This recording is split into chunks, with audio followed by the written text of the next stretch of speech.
រសៀលប្រលប់យប់ព្រលឹម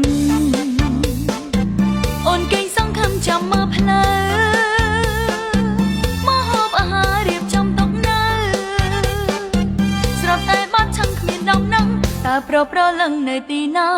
អូនចាំមើលតែផ្លូវដាច់ខាយពេលណារវល់ពេលនឹង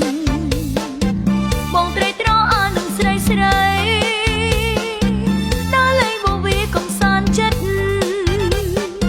ប្រាក់ខែគ្មានសល់មួយសេនសក់ស្លៀកពាក់ហឺហាធ្វើកំឡោះលោកប្តីសំឡាញ់ចិត្តខ្ញុំគង់មានថ្ងៃណាមួយជួបបងមិនខានឡើយណាលោកប្តីសំឡាញ់ណាបងដើរលេងរាល់ថ្ងៃបងមិនចោលទេណាលោកប្តីសំឡាញ់ណាបងស្រឡាញ់គេរួចចោលខ្ញុំ